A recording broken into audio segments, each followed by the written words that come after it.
I'd like to reconvene the meeting and call this meeting to order for the City Council meeting of October 15, 2019. Madam Clerk, could you please call the roll? Councilmember Cordero? Here. Councilmember Moats? Here. Councilmember Soto? Here.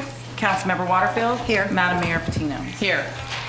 So, City Attorney Mr. Watson, could you please give us the closed session report? With respect to item 1, on a 5-vote vote, there was a decision to accept the settlement proposal of plaintiff Mark Norland.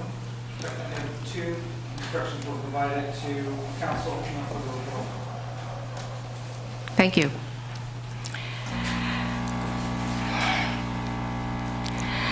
Our first order of business is a proclamation, and Councilmember Cordero will be making the presentation.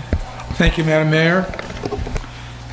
Whereas the month of October has been recognized as National Arts and Humanities Month by thousands of art and cultural organizations, communities, states across the country, and by the White House and Congress for more than 2 decades. And whereas the arts and humanities embody much of the accumulated wisdom, intellect, and imagination of humankind, and whereas the arts of humanities enhances and enrich the lives of every American and play a unique role in the lives of families, community, and the country.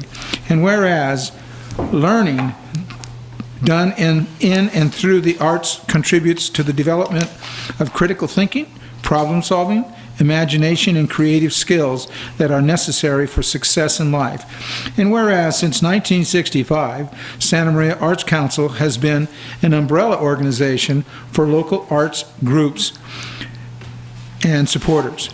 The Arts Council continues to initiate, encourage, and expand activities which open new opportunities for all artists, students, and residents in the Santa Maria Valley. And whereas for decades, the City of Santa Maria Recreation and Parks Department has worked to encourage and promote public arts, programs, and cultural events throughout the city.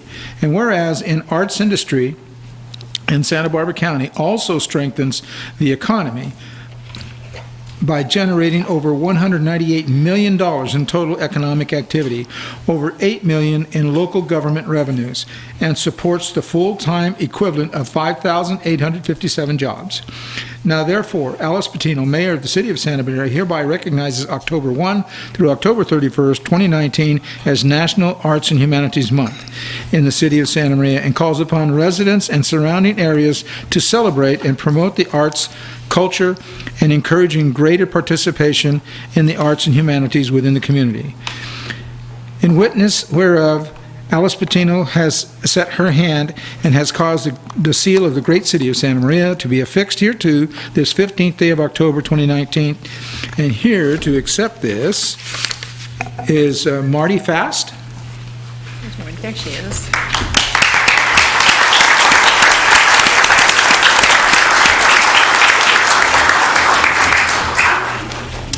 Madam Mayor and City Council members, thank you so much.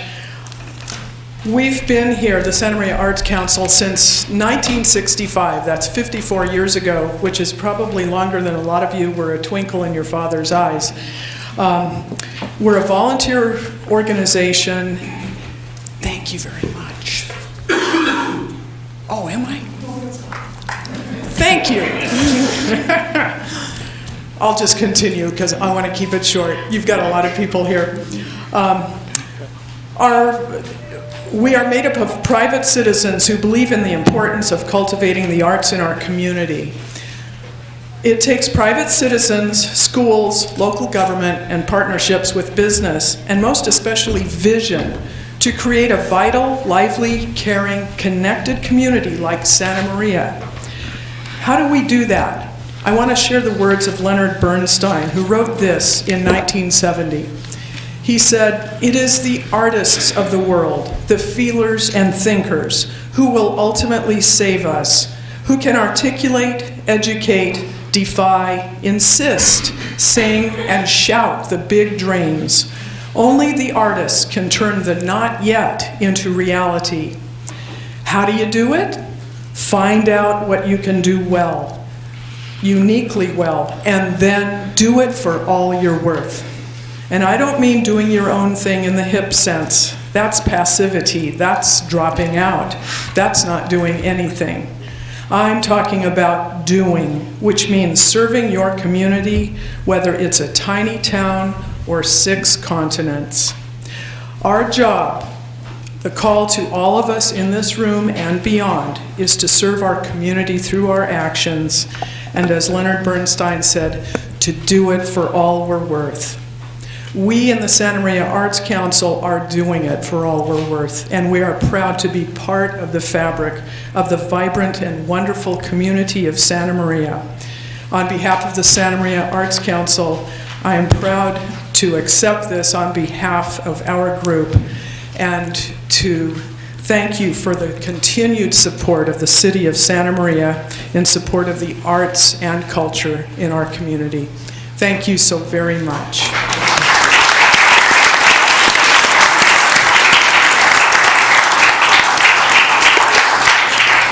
And thank you, Marty, so much for being the doing in this community, along with Mr. Schaefer.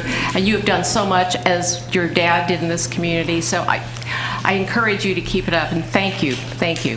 Thank you. Our next order of business is a proclamation, and Councilmember Waterfield will be making the presentation. Thank you, Madam Mayor. And this next proclamation is for Fill the Boot for MDA Day.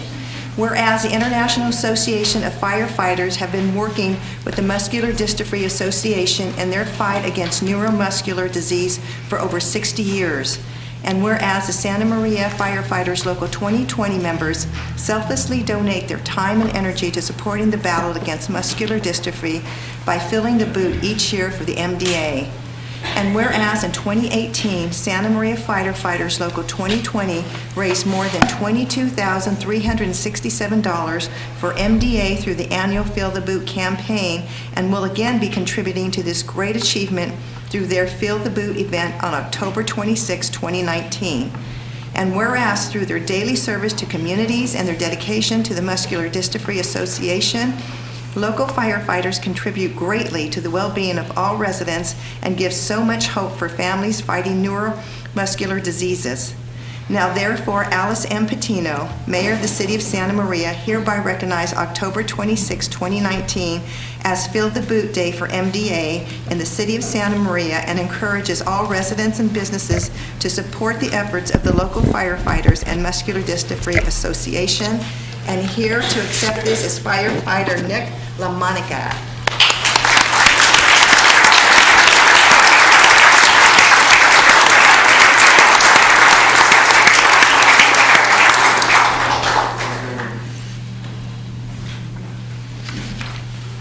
Thank you for covering all that. My name is Nick LaMonica. I am running the MDA Fill the Boot this year as well.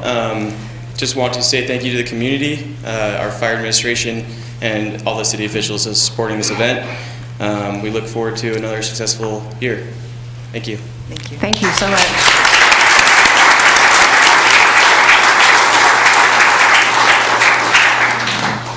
The next item on the agenda will be the public comment period. Madam Clerk, could you please read the criteria for the public comment portion of the agenda? Yes, this time is reserved to accept comments from the public on consent agenda items, closed session items, or matters not otherwise scheduled on the printed agenda this evening. Unless otherwise directed by the mayor, speakers will have 3 minutes to comment. Direction to staff may be given. However, state law does not allow action to be taken by the city council on matters not on the printed agenda. Once the public comment period commences, no other speakers will be allowed to submit a request to speak form. And Madam Mayor, I have a total of 25 requests to speak, 13 from mobile home owners and 9 from baseball players.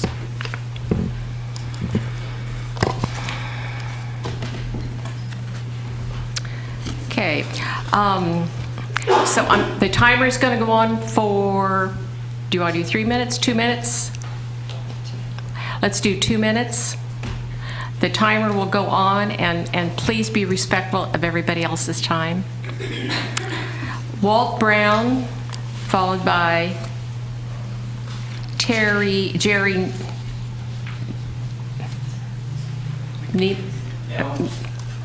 Anyway, let's do with Walt Brown first. Jerry, and I can't read the last name. Pamela Brown. Okay, would you like to come up to the podium, Mr. Brown?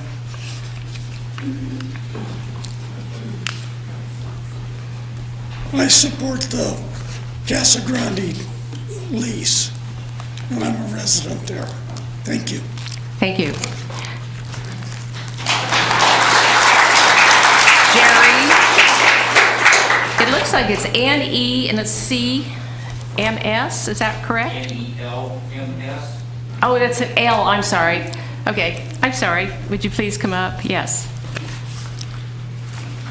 Just wanted to say that I also am here to support the Casa Grande mobile home park lease.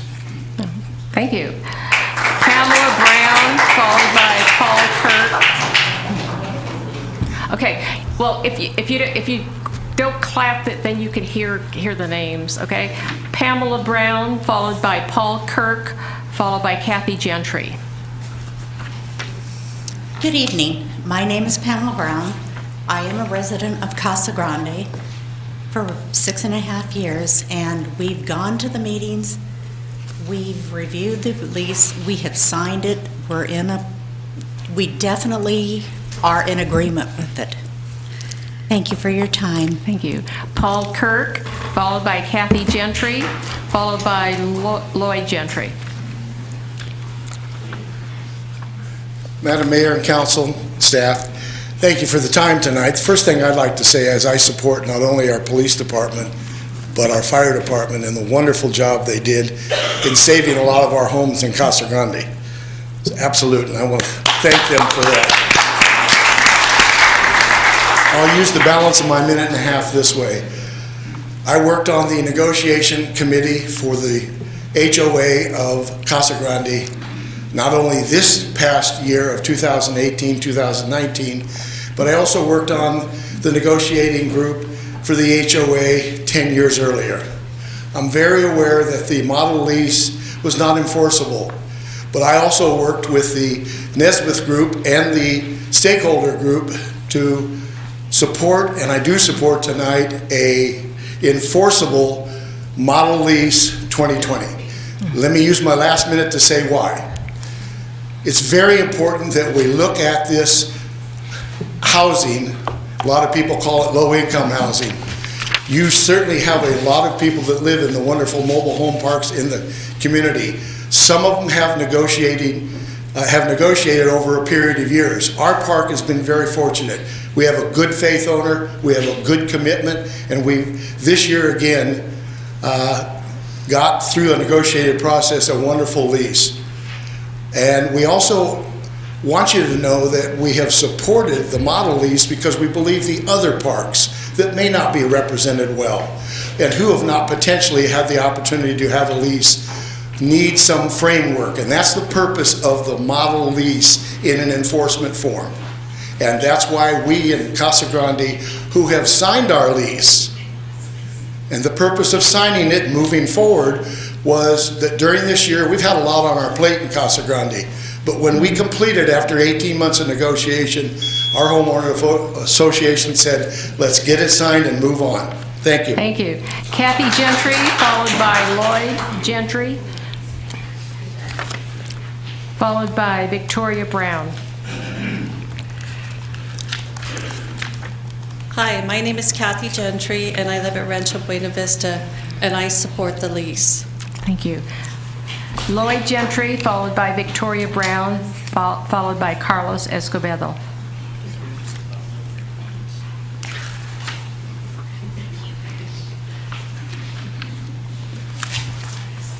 Good evening. My name is Lloyd Gentry. I also live at Rancho Buena Vista, and I'm here to support the lease that we have in front of us. Thank you. Thank you. Victoria Brown, followed by Carlos Escobedo, followed by Gary Hall.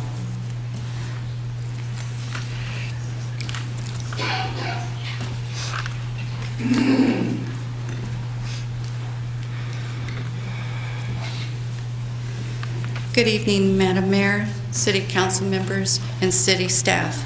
My name is Victoria Brown, and I am here on behalf of Rancho Buena Vista.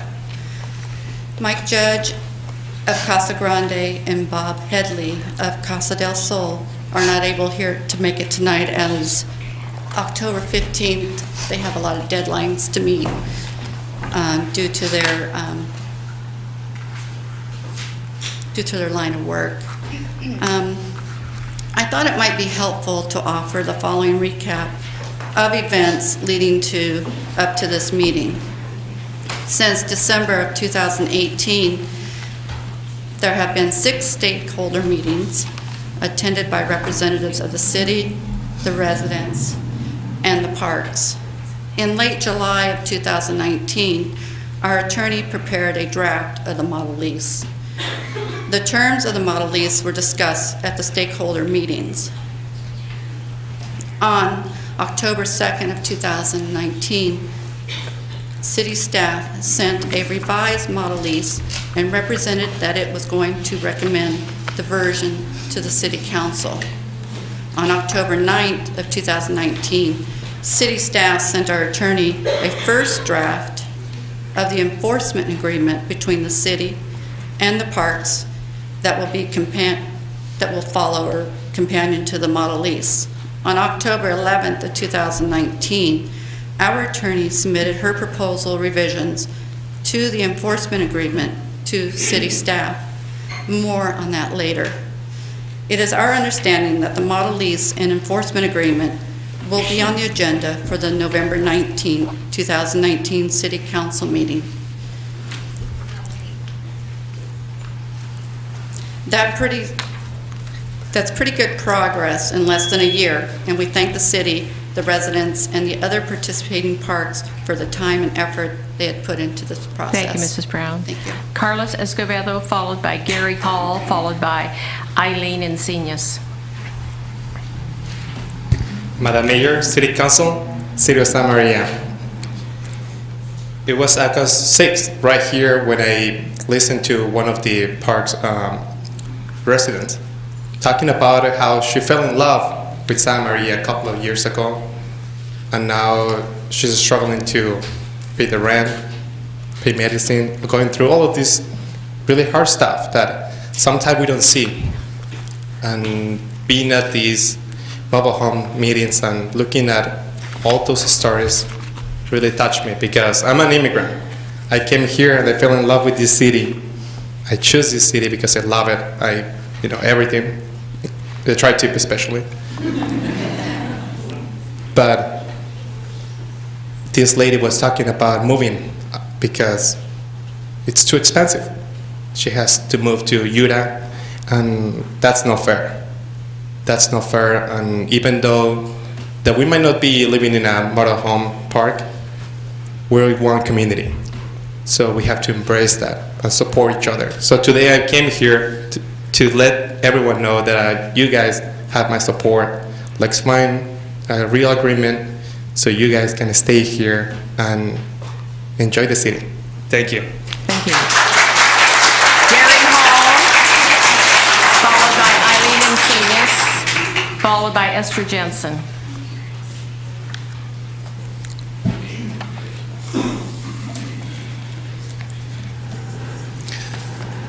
Good evening, Madam Mayor and council members, staff. My name is Gary Hall. I am a resident of Rancho Buena Vista Mobile Estates at 2135 North Railroad Avenue here in Santa Maria. First, I want to once again acknowledge and thank all my fellow manufactured homeowners for coming tonight. If you just raise your hand, stand up, any way to be acknowledged, I'd appreciate it. My comments this evening are on behalf of them and the North Santa Barbara County Manufactured Home Team, or NSBIT, and all manufactured homeowners in Santa Maria. I support the Enforceable Manufactured Home Rent Stabilization in Santa Maria initiative. NSBIT has spent more than 2 years seeking enforceable manufactured home rent stabilization in Santa Maria. We have met with you and members of the Santa Maria city staff. We have described our current needs that will put an end to the various park owner practices that we have endured. We have participated in stakeholder meetings with the hope that an enforceable model lease might give us relief that we have requested. It has not. We remain willing to help modify the EML 2020 provisions until they conform to our needs. Because we lack confidence that that will occur, we are forced to look for alternatives. During the public comment period of October 1st, at this City Council meeting, I announced our intention to deliver an alternative, a draft mobile home rent stabilization ordinance to you by tonight's meeting. Here it is. I've already delivered some copies, and I have the 5th copy here. One was delivered to each of you, and I delivered copies to the city manager and the city attorney earlier today. The draft ordinance is fashioned after existing and successful rent stabilization ordinances from other California jurisdictions. It establishes limits on how mobile home park rents can be increased. It provides fairness to both the manufactured homeowner and the park owner. A fair return standard guarantees the park owner a means to receive an appropriate return on his or her investment. Thank you, Mr. Hall. Thank you. I'll provide you my written statement. Thank you. Eileen Encinas, followed by Esther Jensen.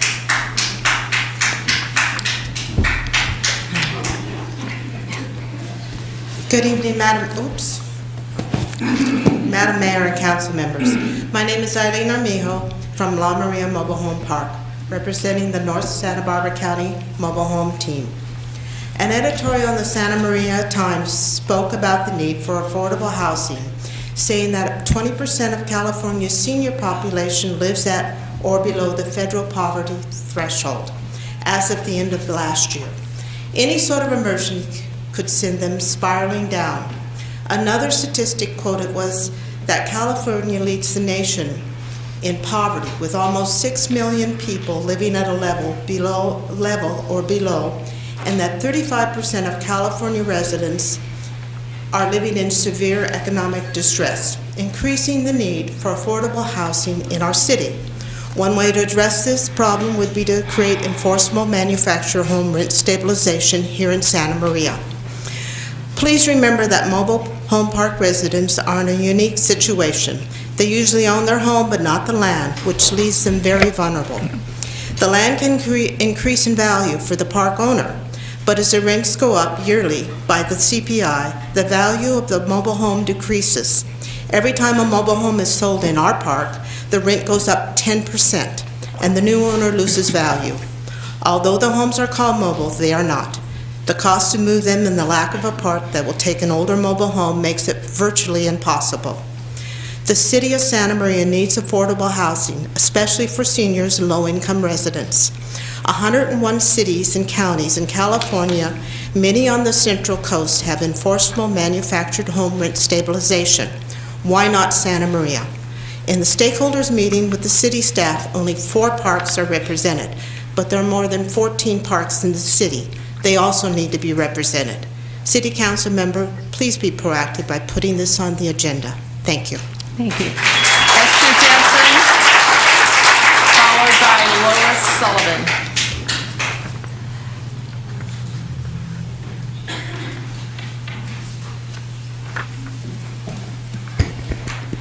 Good evening, Mayor Patino, council members, city officials. My name is Esther Jensen from La Maria Mobile Home Park, also representing the North Santa Barbara County Mobile Homeowners Team. I'm here again to ask the council about enforceable rent stabilization here in Santa Maria. I've lived in a mobile home for 24 years. When I moved, it was like a community within a community. We knew our neighbors, we knew who lived in the park, we even knew our owner. But times have changed. We have no idea who our owner is. We aren't allowed to have a roster of our neighbors in the community of 158 units. One thing we can be sure of is that a continued notice each year is of our rent increases. Currently, we're paying each month just under $60 for property taxes, over $30 for water, sewer, and trash. In our park, we pay our own gas and lights. Back in 1995, our owner at the time gave us a $3 a month credit for lighting the road in front of our units. That $3 credit remains today. No increase on that. December 1st brings another just under $32 a month increase. Where is the affordable housing here in Santa Maria? Please, council members, start taking some action for enforceable rent stabilization here in Santa Maria. We are low and fixed income. We need help. Don't let us down. Thank you. Thank you. Lois Sullivan.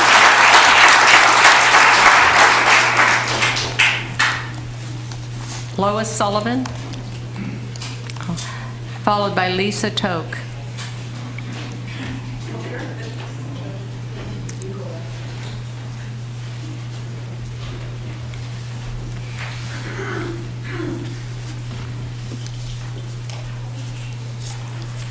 Hi, I'm Lois Sullivan. I live in Casa Grande with my husband. I've been here before, heard me talk before. And I wasn't going to say anything today, but you know what? I've got to talk. Yes, I'm talking about rent stabilization. And what Gary said, bringing this lease that we can all hopefully agree on and live with, you're going to help us live the rest of our lives where we can have a productive life. And you know what? The reason I'm going to keep this short on rent stabilization, and the reason I want to say something, because I was thrilled to show up here and see all of these young people here. They're here for, I mean, I'm not part of their issue because I'm too old. I don't play sports anymore. But to see the community involved like this, to see the young people come and want to speak and on their issue, that's what this is all about. That's what we, as the senior citizens, the elder ones, the old fuddy-duddies are doing. We need your support. We are reaching out to you. When I look at these young people and they look at us, I hope that we are the people that they look to for some examples of what life is like as you get older and what you can do with your life. We want to remain productive, but we need your help. And this may sound like a simple issue, this rent stabilization, but it gives us security to us, gives us the viability to be able to maintain our home and live our lives and be able to work with these young people. I mean, I am thrilled to see this. I mean, I applaud you all.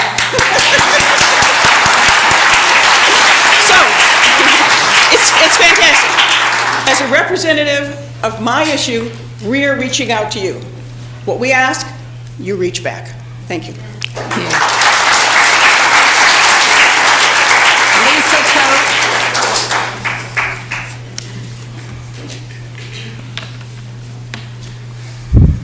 Toke. Good evening, Madam Mayor, City Council members, and City staff. My name is Lisa Toke, and I'm here on behalf of Rancho Buena Vista, Casa Grande, and Casa del Rio, the three biggest mobile home parks in the city. I apologize if I speak quickly, but I'm going to try to get through everything. From the beginning of this process, the city has been very respectful of the rights of the mobile home parks and their residents to negotiate the terms of their leases. We greatly appreciate that. The model lease was started in an effort to offer a backstop to residents in parks who could not negotiate and enter into a lease amongst themselves. But mobile home parks are not one size fits all. It's difficult to find terms that apply to all 14 of the mobile home parks in Santa Maria, and that's the reason why the model lease that we've been working on for months now actually has some blanks in it to put terms in that are specific to particular parks. There's even variation among the parks regarding the single most important term in their leases, and that is the rent increases. We believe it's reasonable to have a floor in leases because it enables the parks to ensure that they are operated at the same level that their residents have become accustomed to. We also believe that the rent floor in the model lease, 2.5%, is reasonable, given that the CPIs since 1974 on an annual basis for August have been 3.94, significantly higher than 2.5, the floor that's called for by the current version of the model lease. We also believe it's reasonable to have a rent ceiling to protect the residents in the event that the CPI were to increase drastically, as it has done at some points in the past. The model lease calls for a 6% rent ceiling. It's come to our attention that there's some misinformation circulating around regarding the concessions that the park owners have made in the course of the negotiation process. I'll just list them very briefly. We've made concessions regarding the term. Go ahead. I'll be very brief. The CPI index, the floor and the ceiling, the indemnification language, and the increase upon transfer. Ms. Brown mentioned briefly that there would be more on the enforcement agreement.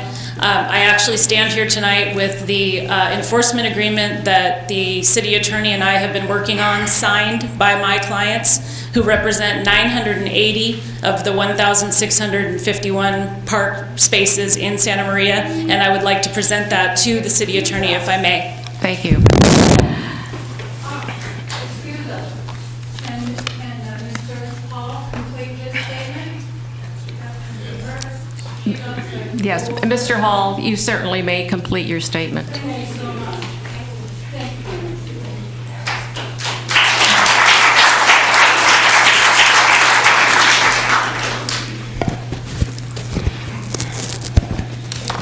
Thank you very much. You don't want the whole thing, just the last part. Is that what I believe I was at the point, I'll repeat one or two sentences. The draft ordinance is fashioned after existing and successful rent stabilization ordinances from California jurisdictions.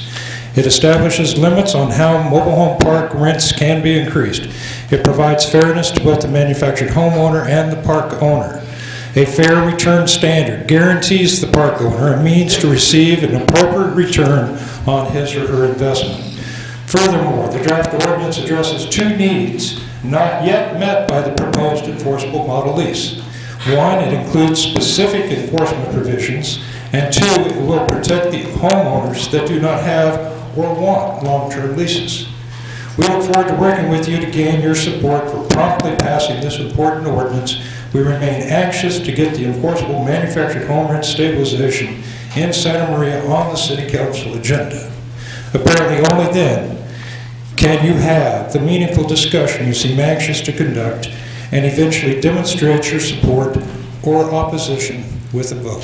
Thank you. Thank you.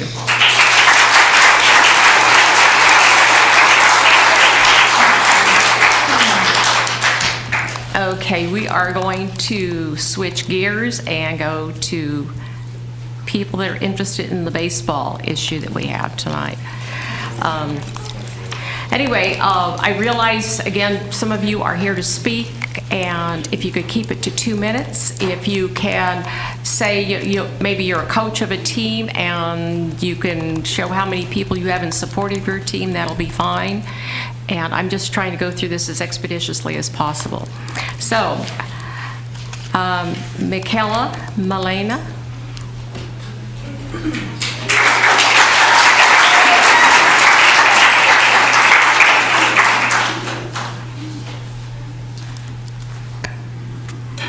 Hello, my name is Michaela Molina. I'm a senior at Santa Maria High School and I play for Breeze Fast Pitch. I organized the Save Our Fields protest last week, and I'm here to ask that you reverse your decision to remove Seamus and Manamis fields. The kids in this community deserve a place to practice, and I don't think you guys realize just how different practicing on grass is from practicing on dirt. The ball bounces differently, you can't dive as easily, and it's dangerous to slide on. And only giving these kids grass to practice on is putting them at a real disadvantage, because when they go to tournaments or even just play games at Heigerman, they're going to have to play on dirt, and without the experience of practicing on it, they're not going to be able to be competitive. Or what about when they want to transition into high school, or try to get a college scholarship, or even go to the MLB or play for USA softball? Because I know that's what most of these kids dream of. They're not going to make it very far without the proper facilities to develop their fundamental skills. And all of these kids deserve to have these aspirations and be able to work towards these goals. I know the city says that there is limited space, but to me that's all the more reason to save our fields, because once they're gone, they're gone. This will leave the softball and baseball communities at a loss. So once again I ask you to please reverse the removal of Seamus and Manami's dirt fields because the community needs them. Thank you. Thank you.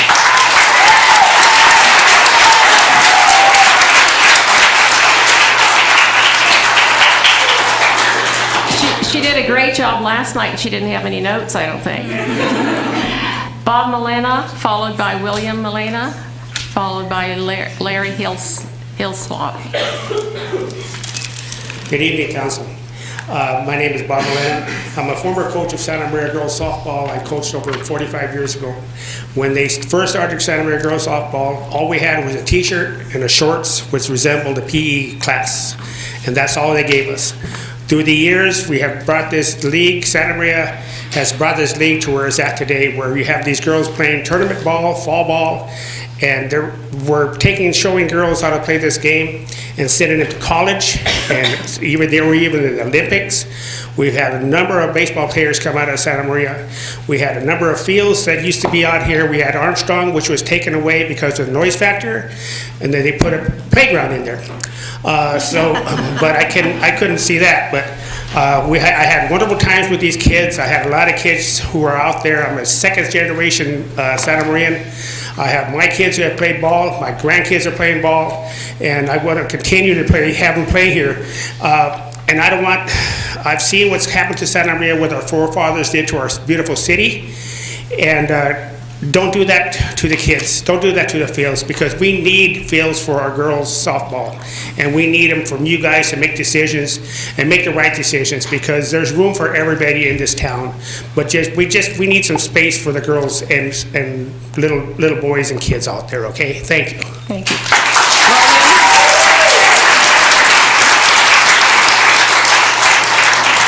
William Molina, followed by Larry Hillslop, followed by Bryn Smith. Good evening. I'm going to switch gears a little bit here. I'm going to make it real. We practice as a team. Every Saturday morning, we go to Miami Park, and we practice. And we practice from 10 to 12. And this has been going on now for probably, this is our 8th year, maybe 9th. Continuously, nonstop. We've started this year in May. It's October, and we're still going. So it's a year round for us. A couple weeks ago, I called practice. So we showed up, and one of the girls texted me and said, "Coach, we can't practice on the field." I go, "What are you talking about? We can't practice. Soccer got it?" They said, "No, coach, there's no more field. It's gone." So I go to practice over there, and we don't have a field no more. It's gone. So what am I supposed to tell them? We haven't had a Saturday practice since, because there's nowhere to go.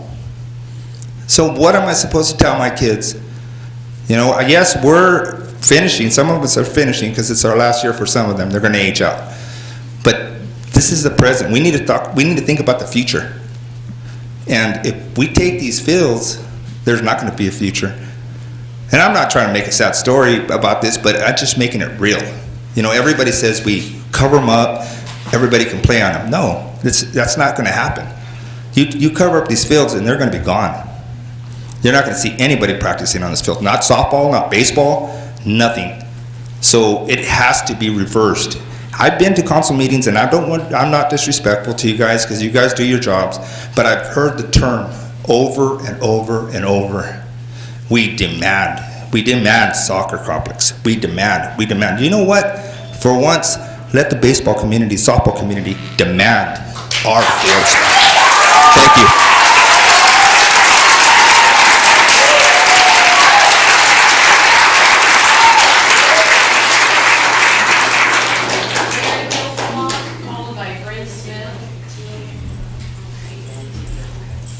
There he comes. Followed by Bryn Smith, followed by Shirley Garris. Madam Mayor, City Council, excuse my appearance, I came here right off work. Hard to follow that. I mean, I can tell you the story of when I was so big. Played at Atkinson Park, Pee Wee League. The Wild Bunch, we were city champs. Played right over here at Seamus Park is where we won that game. I could tell you that story. It's not going to be any good. I can tell you about how many major leaguers have come from Santa Maria who played at Atkinson Park, that's no longer there, who played at Seamus Park, that's no longer there. I'm a service plumber. I'm up and down the city all the time. I go by. I love to see these girls playing softball or the kids playing Little League. It's awesome. I have no problem with soccer. But when we come down to it, you've got to admit it, it's money. There's more money in soccer because they can do it year round. I have no children. God did not bless me with any. The only son I had did not make it. But I look at these kids over here, especially this team. Any time that they have a barbecue, I'm there. Half the time I'm buying tickets and not picking up the food. I have another friend who's doing the same thing with his girls and his kids. And as Billy said, it's the future. We need to have baseball. I mean, you go out a little further. I mean, Robin Ventura Park, the man played at Seamus. I know you guys have the power to stop this. Put the bases back. Leave the dirt. I mean, it's getting too expensive to try for these kids to do it. X-nay the money. Who cares about the money? Let's let these kids play.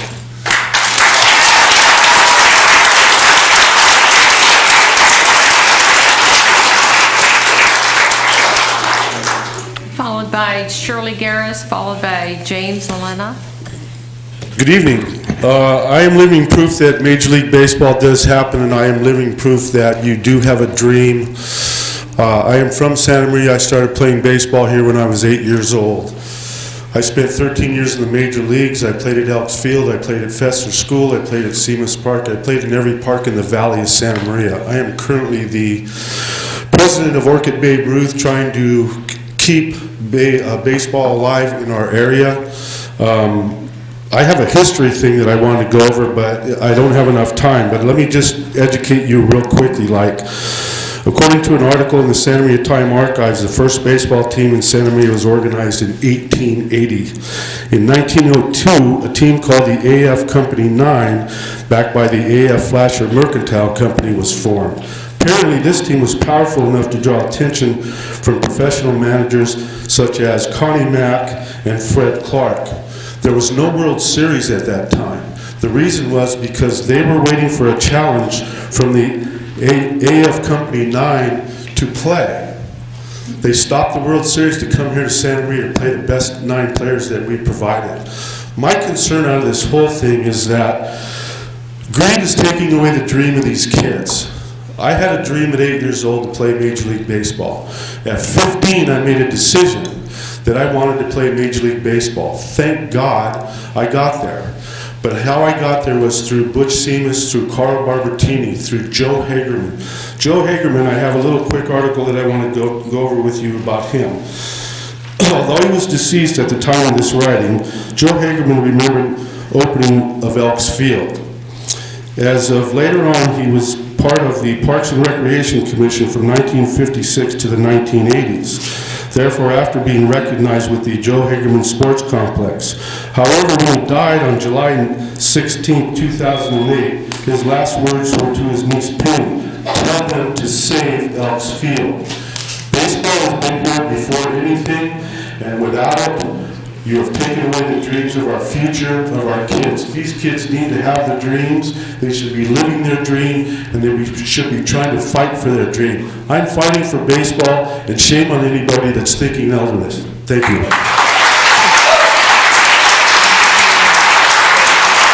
Shirley Garris, followed by James Molina.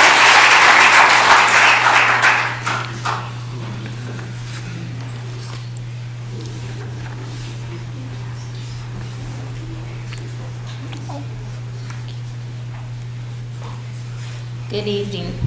My name is Shirley Garris. I've lived here over 50 years. Ms. Garris, can you pull the mic down so we can, thank you. This is my daughter that plays softball. This is my grandson. And I just want to say I've been here for 50 years and I've had all 4 of my kids play on these fields. And I want him to have a chance to play on the same field his father played on.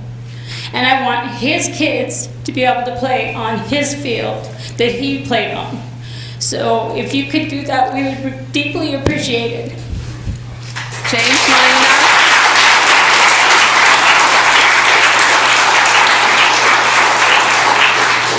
Followed by Teresa Robles. Hello, my name is James Molina, and isn't it beautiful, all the people, the baseball, the softball, they all come out here. I've had a chance to speak with some of the council members, mayor personally. Roddenberger and Miramonte, we showed them what the city put out there was contaminated dirt. We have glass, we have rocks all over the place. We have photos of that. Manami Center, we still need that field for practice for softball. Seamus Park, we like to get together and make that. Cal Ripken, kind of 50-80. We have a plan that baseball and softball have. We would love to see a third field at Miramonte Park for softball. We do not have no income at Hagerman. If we build that third field and we fix up Seamus, that's going to open up Hagerman for other people. Maybe we could do tournaments. We have a plan, and there's a lot of us here that are ready to sit down with the planning commission, the city council, parks and rec, if they ask us. But sometimes they ask the wrong people, and they don't listen to us, and they don't hear us. And for years, this baseball and softball family, we call it, has been talking to deaf ears. So now, it's beautiful that they're all here. And I just appreciate anything you can do that put it on the agenda to help us save these fields, and then we do have a plan. Thank you. Thank you.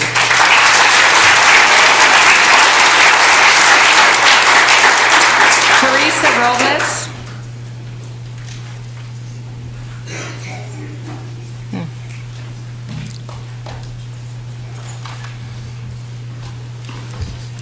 Hi, my name is Teresa Robles. I've lived in Santa Maria all my life. My whole family has grown up here. My brothers and all my cousins have played baseball for Santa Maria. They played at Elks Field playing Babe Ruth. My grandfather coached the Coors Cavaliers way back in the 80s. So baseball is in our blood. My youngest son is playing for Santa Maria Babe Ruth right now, and he also does travel ball for the Santa Maria Reds Juniors. My daughter will be starting T-ball next year, and I mean, where are we supposed to practice? Where are they supposed to practice when you guys keep taking away all our fields? I mean, at this point, these kids are starting to really get upset because they don't have nowhere to practice, nowhere to play, because all their fields are getting taken away. I just would like you to do something that will help these kids to better themselves and follow their dreams to become professional athletes if that's what they want. Thank you. Thank you.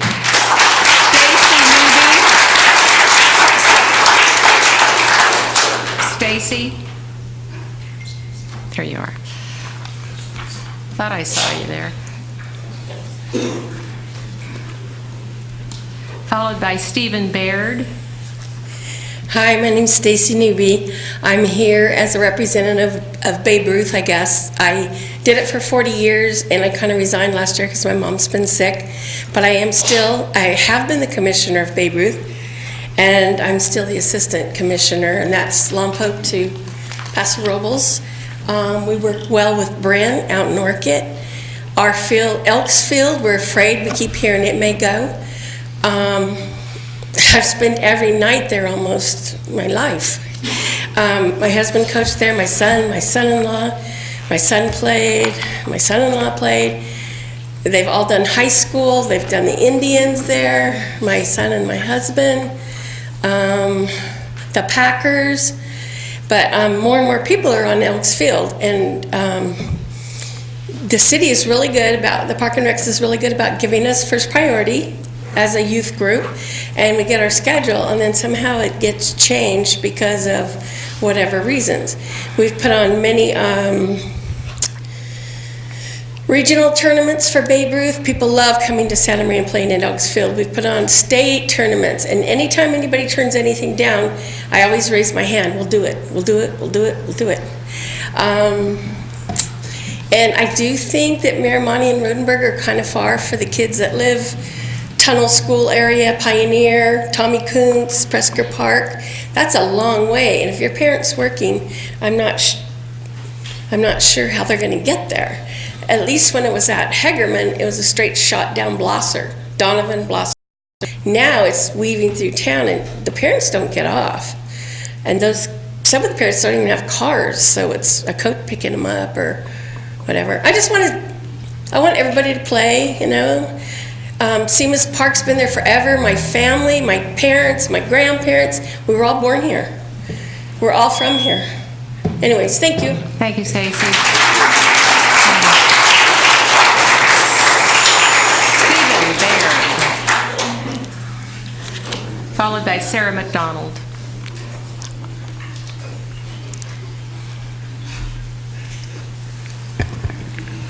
Madam Mayor, City Council, staff. My name is Stephen Baird. I'm the CEO of Band of Brothers. We are a veterans recreational sports organization. I stand here tonight with my niece, Emma. Something that I served and fought for was our ability to have healthy debate. And some things that I've heard along this discussion tonight and in following this situation is that there's been some unhealthy debate. It's about who can be the loudest and who can get out there and demand this or that. And I commend the gentleman who spoke tonight to match that. But it should never be allowed in the first place about who demands the most. I've been known to get louder than most, and I don't feel that that should be representative of how we pass things in our cities and our countries. We are blessed to have this many youth out here that even want to play sports in the first place. We are blessed. There's a lot of communities that don't have that. Outstanding parents. I would just like to caution on the sense that we don't need more division in this country. We need more people getting along together. So when we take some away from some people and give it to others, I'm just asking for balance. If there's kids out here that need both sides of things, I know there's a solution. I have complete faith that you have a difficult job, but you have the ability to come to that decision that will make it fair for everyone. There's a lot of emotion around this, and parents, I'd just like to say to you as well, let's involve our kids in a healthy way. We stand here, we be respectful, we use our voices in a strong but sensitive manner, right? We don't demand, because none of us are entitled to anything. Let's all work together to the common cause, and let's teach our kids healthy debate, like I'm teaching my niece tonight.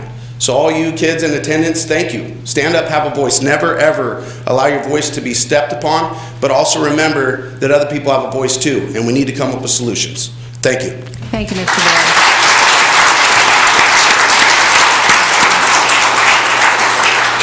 Sarah McDonald, followed by Ernest Armenta. Good evening, Madam Mayor and city officials. I am Sarah MacDonald. I am the director of the Observer Corps, and I'm here to observe the meeting. Thank you. Thank you. Ernest Armenta.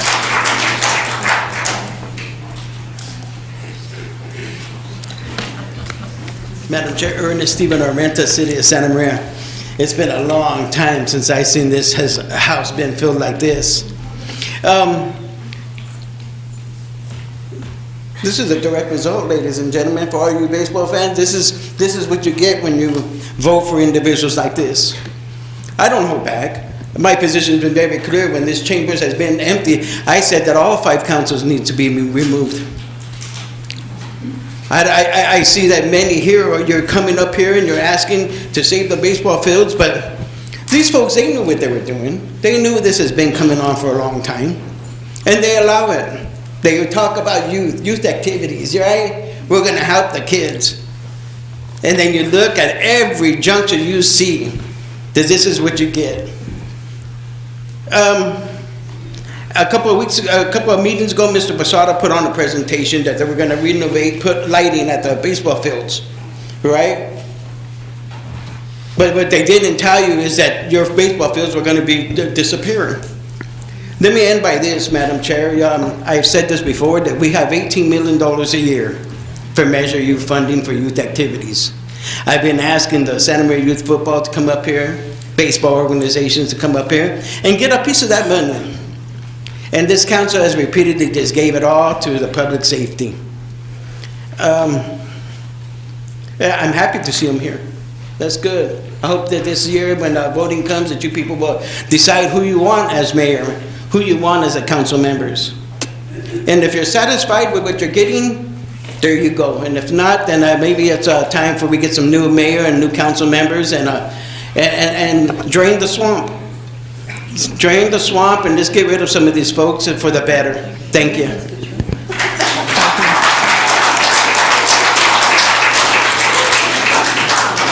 Okay, and Mr. Stillwell, do you have any comments before we move on? Sure. Thank you, Madam Mayor and members of the City Council. Regarding the mobile homes, as was indicated, the city has been facilitating a updated model lease between the homeowner representatives and the park owner representatives. The goal for the city has been to maintain the quality of life, affordable housing, and have viable mobile home parks in order to maintain that housing stock for our community. We have distributed the lease that's been out for the public to review, and some have signed. We've developed an enforceability agreement that the majority of parks, or the parks with the majority of houses have agreed to, and we've been presented that this evening. If you look at where we started to where we are today, you can see that we made progress with give and take from all sides with a good compromise. We hear that some of the homeowners have signed the lease and are happy with the compromise. We are, at this point, working to continue to work with the remaining parks to have them adopt the enforceability provision, and we anticipate bringing that to the city councils for its consideration of the enforceability clause on November 19th. And then on the fields, so we had a workshop last night where that was designed to provide more dialogue, more discussion on the fields. It was video recorded. It is posted on the internet for people who want to see that or understand the issues that were discussed. Tonight I heard a lot of discussion from sports team regarding sports teams, field use, field allocations, the field availability for youth and adult softball with Manami, Seamus, Rodenberger, and Maramonte, and the Seamus ball field. And I can have Director of Recreation and Parks, Alex Posada, discuss those issues further if you'd like to take just a moment to do that. Certainly, Mr. Posada.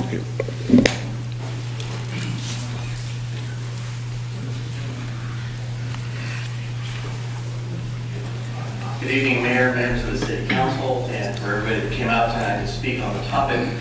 I think Mr. Beard kind of made the comment that, you know, it's a difficult position that we get put in to have to come up with ways to allocate space in the community. Back in 2015, the council approved a document called the Athletic Facilities Allocation and Uses and Schedule Policies. That's the policy that we use to determine field uses. One of the charges that we had was to look at the comments, certainly being brought forward by not only the soccer community, but also the football community, some of the newer sports, lacrosse. Those groups were coming forward and saying, gee, you know, we don't have anywhere to play. During that conversation, one of the things that came up was, how can we take the existing inventory that we have that is extremely limited and make it available for more play? How do we accommodate more play? In 2015, the Park Commission looked at taking fields that we can demonstrate by use, that anecdotal information on use for their particular sport that they're focused on. So in this case, it was Seamus and Manami. Based on that use is how we came up with our recommendation that those fields would be considered multi-use fields, and we would take those infields out and provide then turf areas in their place. Those facilities, based on use, based on the recorded use that we have, were pretty limited in their use for anything other than soccer. Soccer ended up using them most of the time anyway. So Southside Little League is home here at Seamus Park, and one of the things that we talked about there is how can we convert Seamus softball field to be able to accommodate multi-use.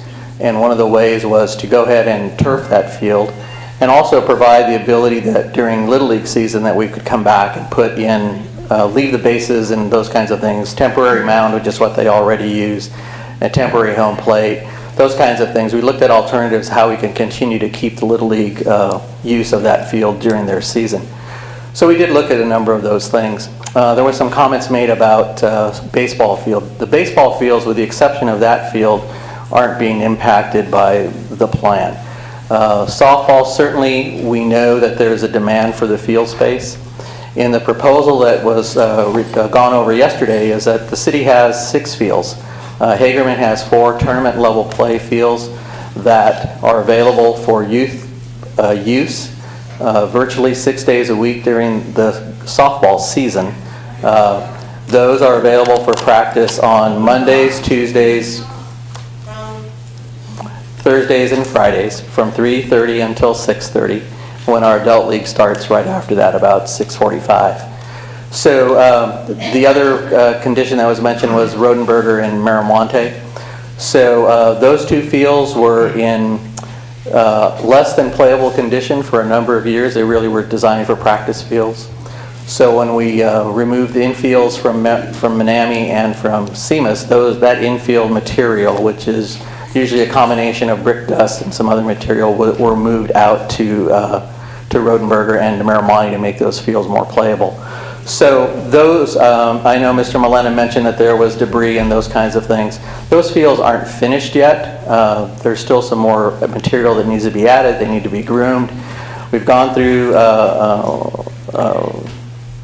what do you want to call that, a renovation system that we use in all our fields throughout the year. We've done the same thing there. So I understand the concerns. You know, I've been here a long time. I know that there's a big emotion behind any of our sports programs. We try to meet the need based on the council's direction, and that direction was to make more fields playable for more people. And so that's what we've done with this change. The Park Commission recently completed its leisure needs assessment. You'll be seeing that next month. And it indicates that there is a, I hate to use the word, there's an based on national standards, there's not a shortage of softball fields or ball fields, as they call them, diamonds. So I believe that our program looks at about 4 fields that we are in excess of the national standard. Santa Maria's never worked on the national standard, I know that, but that's kind of where we are when we look at things. So a lot of our information was based on studies, based on use patterns, based on demands that we have from the various groups, and that's how this project moved forward. Thank you. You had a question? I did. Okay. In regards to national standards, I don't care about those. I care about Santa Maria standards that we have for our softball.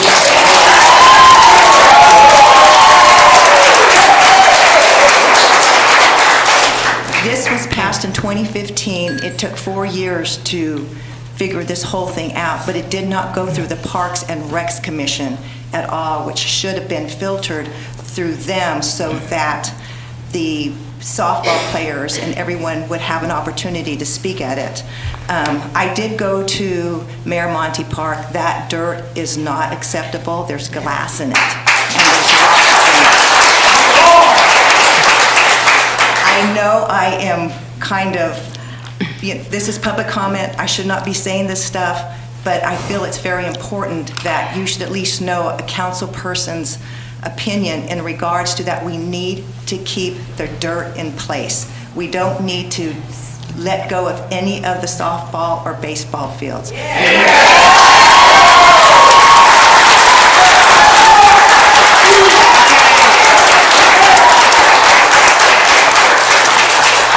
Ms. Soto, you had a comment? Yes, I did. Thank you, Madam Mayor. I agree with Councilwoman Etta Waterfield's statements, and I also...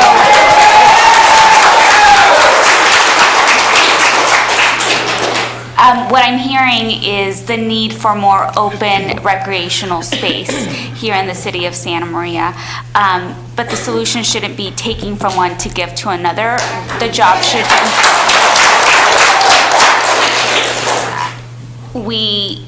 I know that we are currently working and looking at options for creating more field space here in the city of Santa Maria, and I'm really happy that we're moving in that direction. But again, I don't think that the solution is taking from one to give to another. I think that that's just putting a Band-Aid on the root cause. So that's all I have to say. You know, we're not supposed to respond at public comment, and we are, but I guess in order to have any kind of a definitive position for here at the dais, can we just put things on hold, just put the bases back, put the turf back, just put things on hold? Because this is a lot of new information that we've had here, sitting up here, and so... But please make the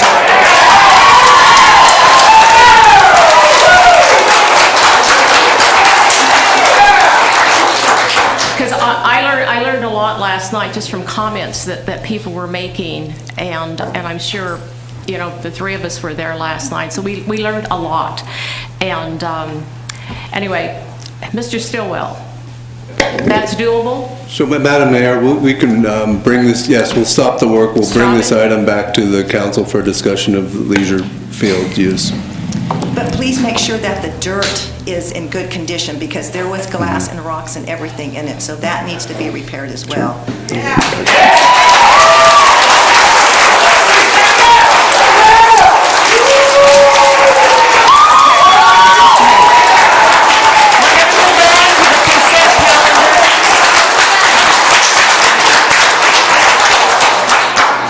We're going to move on to the consent calendar. You are welcome to stay for the rest of the meeting.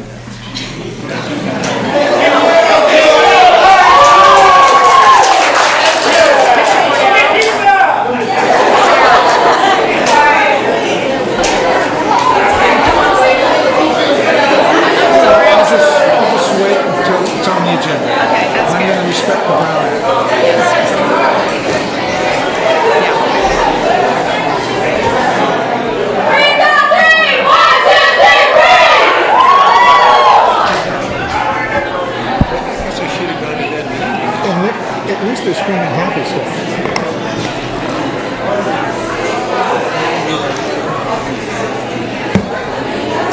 I couldn't.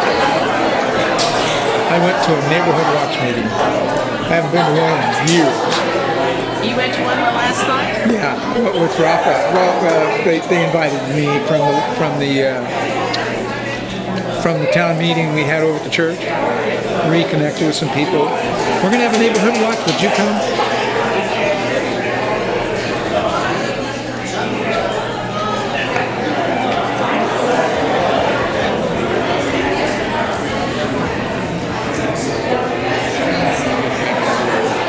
Yeah.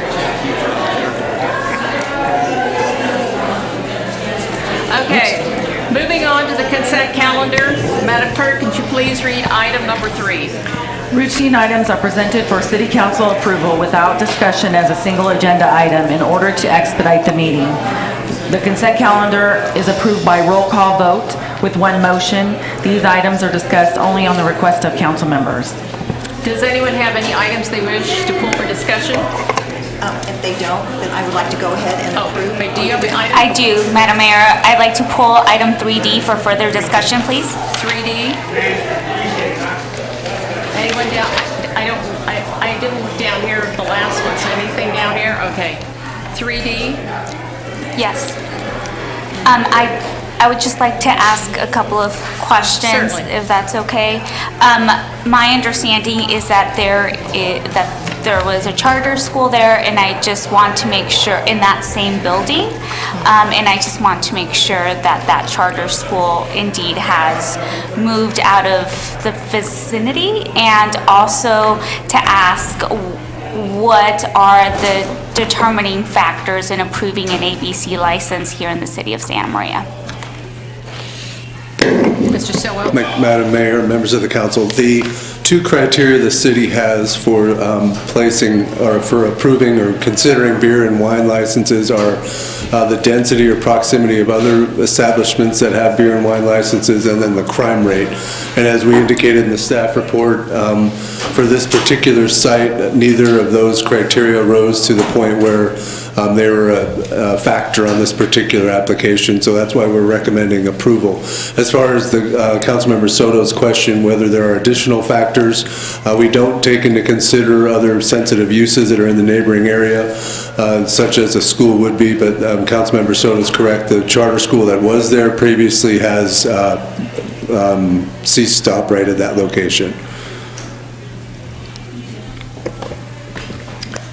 Any other questions? If no other further questions, I'd like to go ahead and approve the consent calendar. I have a motion. Do I have a second? Second.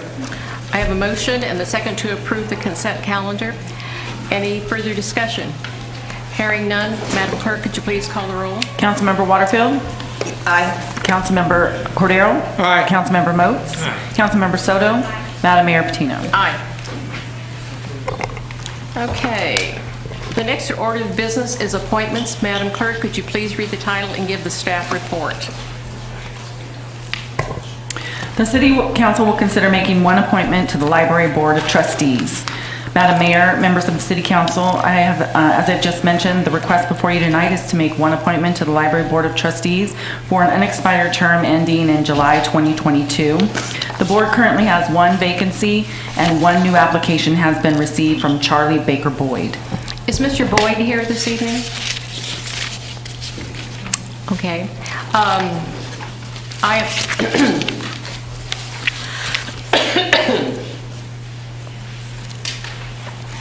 I'll make a motion to appoint Charlie Baker Boyd to the library.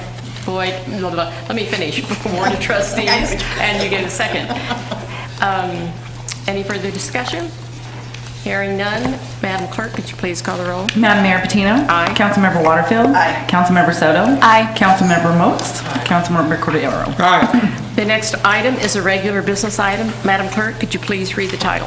The City Council will review and prioritize the capital project proposals for fiscal year 2020-2021 Community Development Block Grant funding and provide the Block Grants Advisory Committee and the participating applicants direction for projects that should be given priority for the upcoming funding cycle.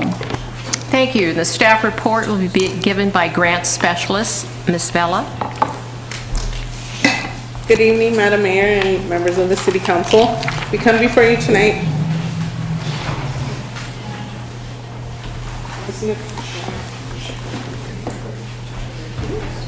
We come before you tonight to ask that you review and prioritize the capital project proposals for fiscal year 2020-2021 for our CDBG funding and to provide the Block Grants Advisory Committee and potential subrecipients with direction as to the projects that you feel should be a priority for the upcoming funding cycle. The deadline to submit capital project proposals for fiscal year 2020-2021 was Thursday, September 26th. In all, staff received 7 proposals totaling more than $1.5 million. Staff does not know how much money the city will be receiving from HUD. However, based on the current year's allocation, the city should have approximately $1 million for capital funding. Since the council agenda report was submitted on September 27th, one of the nonprofit agencies has decided to withdraw its capital project proposal. The city submitted one proposal, which is the Chapel Plaza Rehabilitation Project, which totals $885,138. A 7-year breakdown of CDBG funded city projects, which is also in attachment C of your packet, shows that on average, city capital projects have received 59% of the overall available capital funding. On a project basis, over the last 7 years, the city has allocated funding to a total of 48 projects, 15 of which were city projects. The City of Santa Maria Recreation and Parks Department has submitted a pre-application for the Chapel Plaza Rehabilitation Project. The goal of this project is to revitalize the existing space to provide a much-needed recreation and event venue and a safe ADA parking area. People's Self-Help Housing Corporation has also submitted a pre-application for the rehabilitation of the Learning Center located at Los Adobes de Maria 2. And Great Alternatives Central Coast has submitted a proposal for the installation of solar panels for low-income renters at the housing property called Los Adobes de Maria 2 as well. Community Action Partnership and Community Action Commission have both submitted pre-applications for its minor home repair programs. The programs will provide home repairs to homeowners and renters at no cost to them. The difference between the two programs is that CAPSLO provides improvements such as wheelchair ramps, accessible showers, sinks, and widened doorways. CAC will provide minor home repairs such as grab bars, exterior lighting, and handicap toilet installations. Family Service Agency has submitted a pre-application to make additional improvements to the building. This project includes repairs to the building's electrical system and additional improvements to provide a healthy and safe environment for its clients. As our final proposal, we have Abilities for Kids, which is the agency that has decided to withdraw its pre-application. This agency has decided to withdraw its capital project proposal due to the requirements that the CDBG capital projects demand. The agency representative stated that they would attend our pre-application workshop on October 24th to learn a little bit more about our CDBG requirements, and she also stated that the agency may apply under public services depending on how it goes. This concludes my presentation. I'm happy to answer any questions at this time. Any questions of Ms. Bella? Dr. Moats? Yeah, you don't have any visuals for us to actually see what the project on West Chapel is going to look like, do you? We do have a layout that we can send to you. Those are provided by Recreation and Parks. Can you put that up now, or that's not available now? It's not in the packet? I don't believe, I don't think we have access to it at the moment. Thank you. Kids are still celebrating.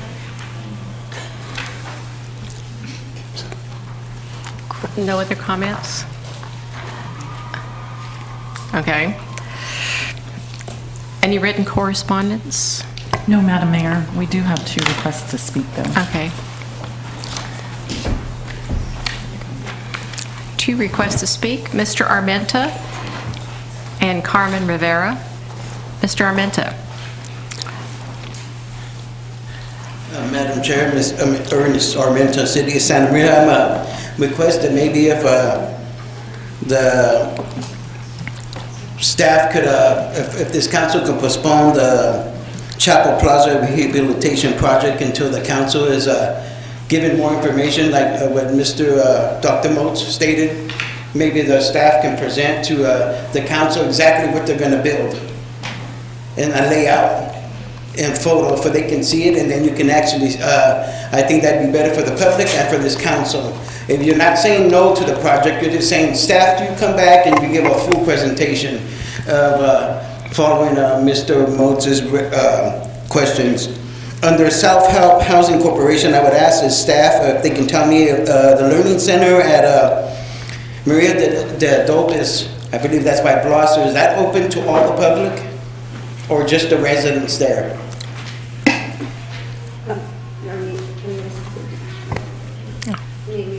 Yes, you may respond. So I believe it's an ACES program, so it's open to all of the kids in the surrounding neighborhood. So does that mean, Madam Chair and staff, that that's open to the public from citywide, or only those that live at the apartment complex? Or the myriad adobes? I believe it's citywide. Yeah, so anybody from the city can attend this without any restrictions, right?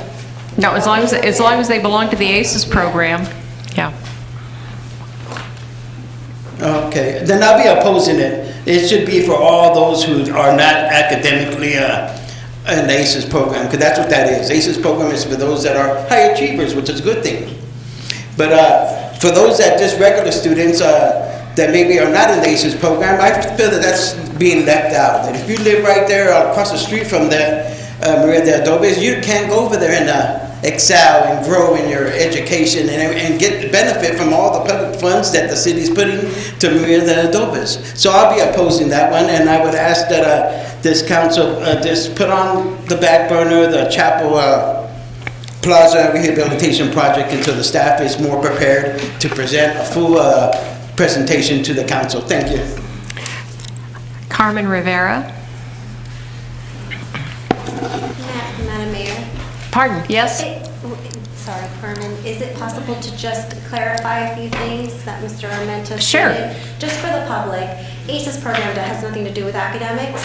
It is an after-school program, primarily for those children who need to go somewhere after school. They help them with their homework, they provide snacks, and they provide a safe place for the kids to be until parents can pick them up. So it does not have anything to do with academics. Thank you. And it gives a full description of what the money's for in our package. Correct. Yeah. Absolutely. Yeah, and the packet is part of the agenda. Yes. And it can be, it's for public review. Ms. Rivera, good evening. Hi. Thank you, Madam Mayor and City Council members. I apologize because my original comment was meant in public comment, so I'd not necessarily speak on this, but I also want to, a couple of months ago I came and I invited everyone to participate in our photography contest. It helps if I don't look at the Spanish side because my brain shoots into Spanish and then I don't know what comes out of my mouth. We invited the community to participate in our Good Life photo contest a couple of months ago. We are now at the end of that. We have close to 200 entries. We will be doing the judging. We'll be doing the judging this week, and so I'd like to invite you, and I left some in the back, to our open house reception, which will be on October 28th, Monday, October 28th. And we will have open house. There'll be the photo, we'll unveil who won the photo contest in each of the categories. Monday, October 28th, 5:30 to 7 p.m. Thank you always for your support of Family Service Agency, Santa Maria Valley Youth and Family Center. Thank you. And thank you for sitting through the whole meeting. Okay, I'll bring this item back to the council for discussion and direction. Any comments? Ms. Waterfield? If there's no comments, then I'd like to make a motion. I'd like to make one comment that in our packet, we do have a description and the summary of these projects. The only thing we don't have were the pictures that Dr. Moats had requested, but we got a thorough understanding of what the monies were for. So with that, I'd like to go. Let's see if there are any other comments or questions from the dais here. I would just agree with Dr. Moats, Madam Mayor, that we should probably have a visual look at, see what is proposed. And I was going to suggest also, because I would like to see what, it's right now it's a parking lot, so I'd like to see what else. It's a poor parking lot at that, Madam. It is, I've never driven in it, so I would like to see what it would be like as a Chapel Plaza rehab project, and I think that would be very important and probably enhance this area of the city. So I would certainly put that number one if I could see what it's going to look like. But anyway. And probably for future. Yeah. Yes. CDBG. Yeah, Madam Mayor, I would just like some clarification on what we are actually motioning, or are we just supposed to give recommendation to CDBG? How would you like that, Ms. Rojo? Yeah, Madam Mayor, this would be approving the priorities, so you would be prioritizing the funding, and then we will bring back more specifics about this particular project. Okay. Well, go ahead, Dr. Moats. I find it hard to prioritize unless I can actually see what we're going to get. Yeah. But I have a natural inclination to prefer something that you can actually see outside.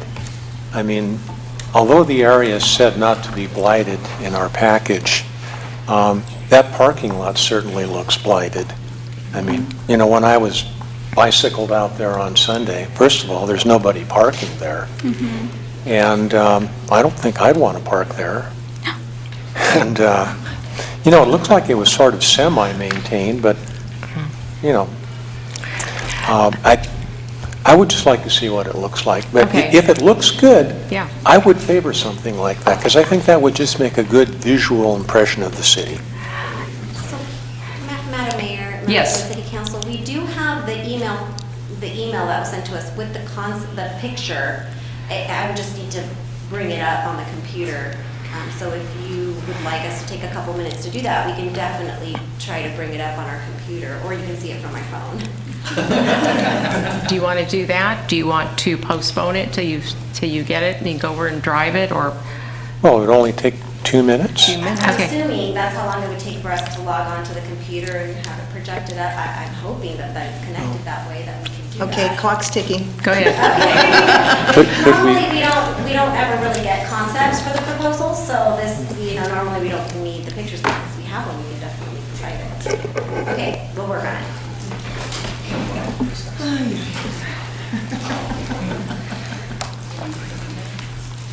So we're on break?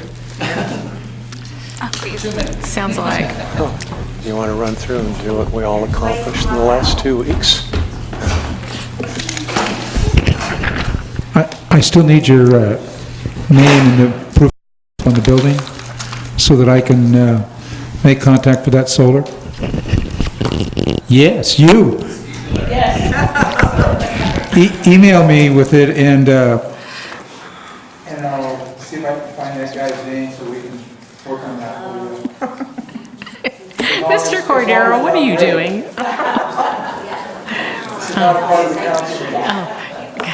This is a sidebar, right? Yeah. Okay, we're going to take a minute or two to break.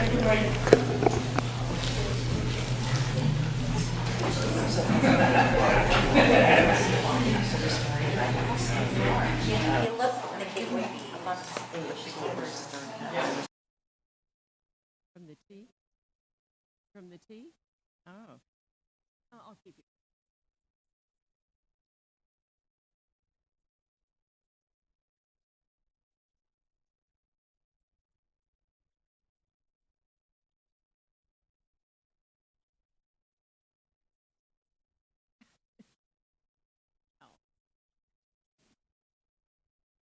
Yes, you do.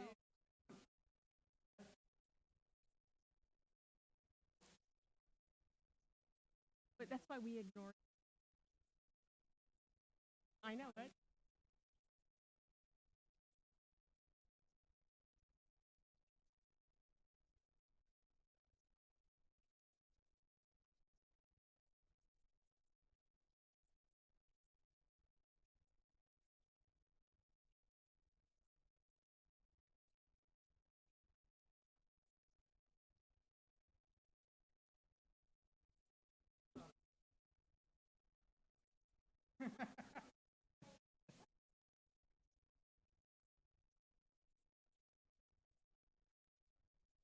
No, just one.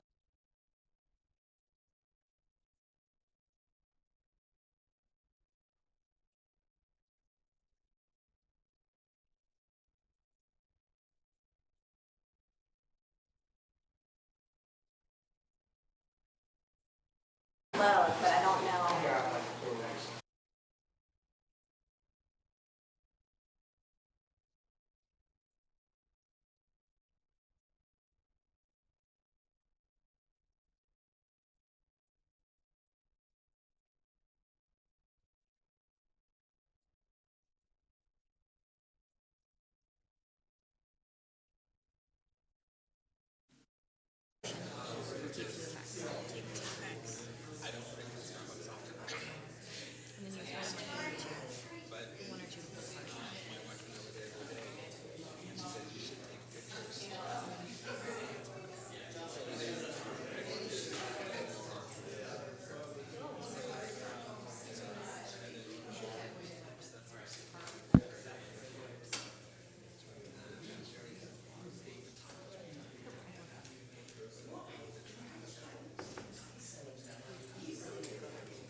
Yeah, it shouldn't be much longer because it looks like they're breezing through everything. The only thing that they're trying to do is bring up an image so that they can prioritize. That's what you're trying to do. So it's just, no, I'm not trying to do it. See what they're doing.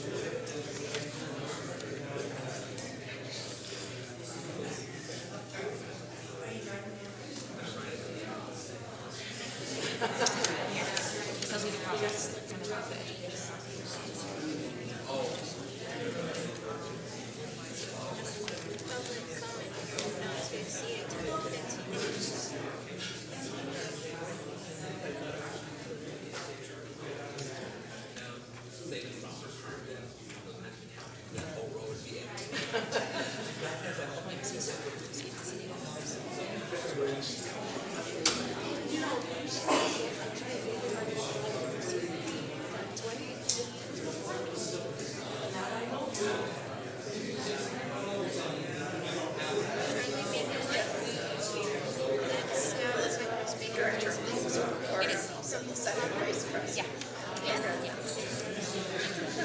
So he was approved. So yes.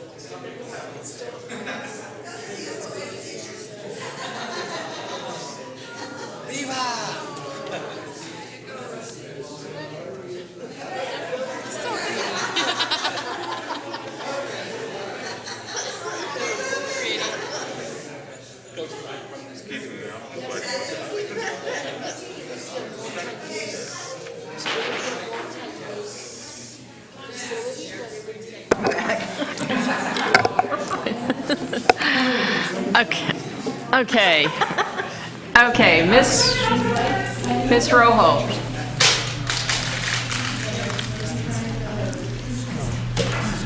You want to explain it? Well, I don't know if I would do justice or if Mr. Posada would want to explain it since it's coming from his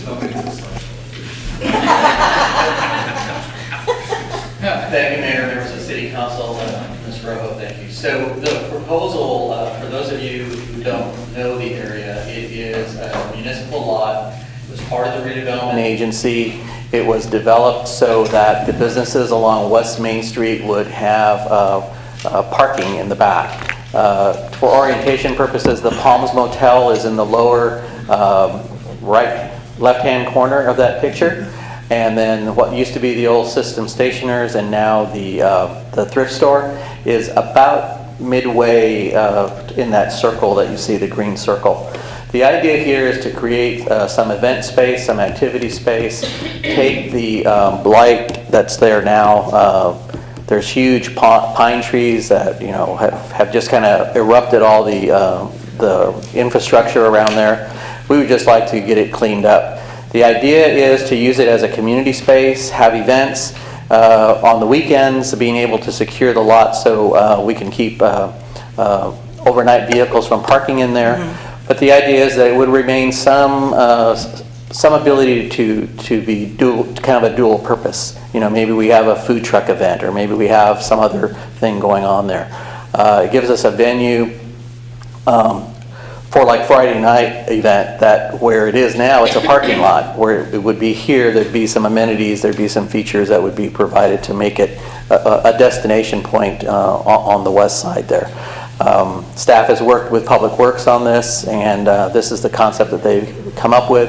And that's the proposal. So is this right behind the thrift shop? Mm-hmm. Yes. So it's in that one block where you have North China Restaurant and, or is it? Actually, the Family Service Agency is our neighbor to the right-hand corner of the building there on the south corner. Okay. That's the old Mid-State Bank building.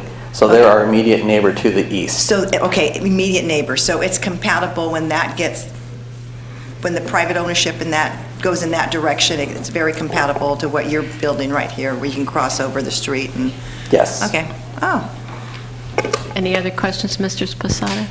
Dr. Moats? Mr. Posada, do you think this might be a magnet for the homeless? Certainly we try to look at in the design features for it. We do have, ordinances in place that would allow us to secure the facility in the evenings after 8 o'clock as a public space. We can do that. Right now, it's kind of open. We have a lot of issues with overnight parking of vehicles, parking of vehicles that are in disrepair. And it's a difficult spot now to manage. We're hoping that if we beautify it up, maybe we'll encourage some of the other businesses in the area to do the same. We had that experience with Oakley Park and Buena Vista Park. Once they got done, a lot of people started, sprucing up their yards. So it's an investment. Is there going to be any grass, or this will all be pavers or concrete? The concept right now is that it would be concrete, that there wouldn't be any real turfed areas. The grass area in the middle, the circle there may end up being something like an event space that's possibly turf, possibly astroturf, possibly something along those lines. Low maintenance. Think you could play soccer on it? It would be a little hard, but sure, you could try.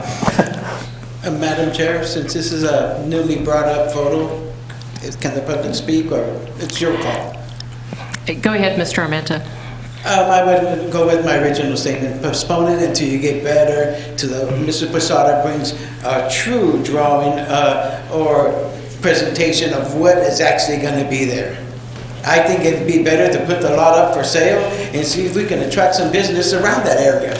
I think that's pretty good since it's already there. I think it'd be better used to see if we can develop that property and put something else instead of just that one little photo there. That doesn't say much. Thank you. Thank you. Ms. Rojo, do you want us to enumerate these in priority, or how did you want us to do this? Because you said prioritize it.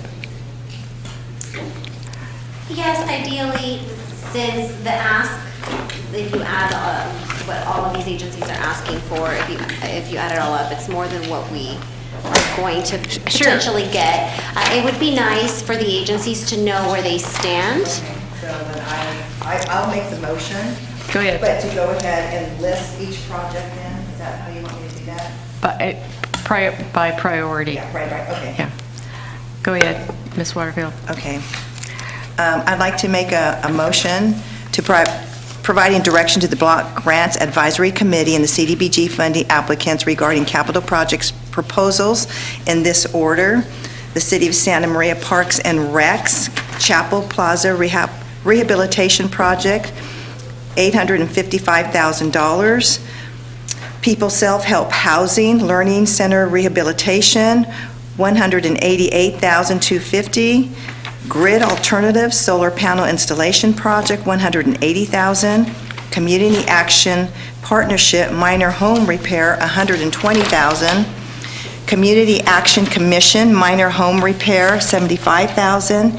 And Family Service Agency Youth and Family Center Improvement, $65,076. Okay, are you just going down through the list? I'm going down through the list. Oh, okay. You're not prioritizing yourself, is what I'm saying. No, that's how I received the direction, is how you wanted me to do that. Are we just... Well, okay, then I think we're thinking two different things. We are thinking two different things, okay. Okay. Well, there's a motion, right? There is a motion. But there's no second? No, there isn't, no. Okay. The motion can also be withdrawn. I withdraw it. Okay, let's do this. How many of you would give the City of Santa Maria Recs and Parks number one on this? I will. Okay, you got that? That's a number one. Yeah. Okay, so what is your... So do we have to pick and choose from this list? How many? Well, we'll just go down the list because we don't know how much money we're going to get. part? And just again, for public knowledge, this doesn't mean that the agencies cannot apply. Agencies can apply. Sure. It gives them a better idea of where they might fall on the priority, and then it also allows them a little more. It gives them a chance to either apply. The application process is very extensive, so it gives them a chance to either apply or maybe wait till next year based on tonight's recommendations. Okay. So we don't have to choose between them. We can just prioritize if we want self-help first, after the, okay.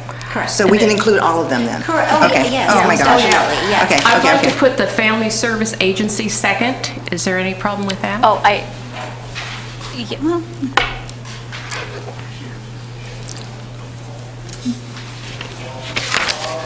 Is there one you would? I'll put you another one that you my can have tops are the city, which we already Okay. disclosed, Peoples, FSA, Grid, and CAC.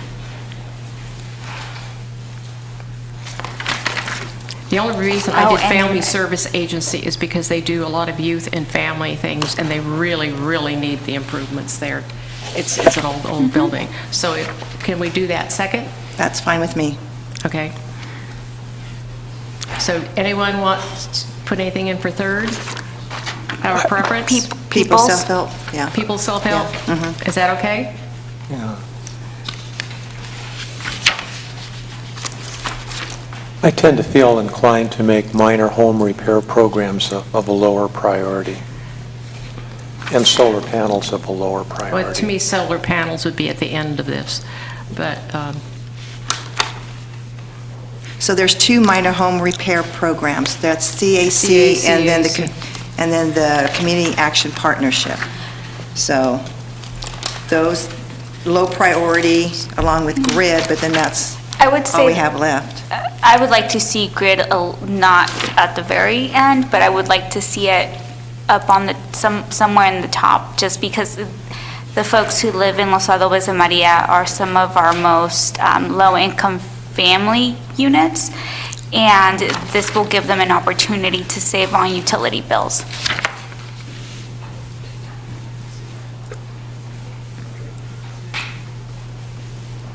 and I was disappointed the Abilities for Kids pulled out, because that there isn't me another too. organization in town that does that, but maybe they will reapply it another time.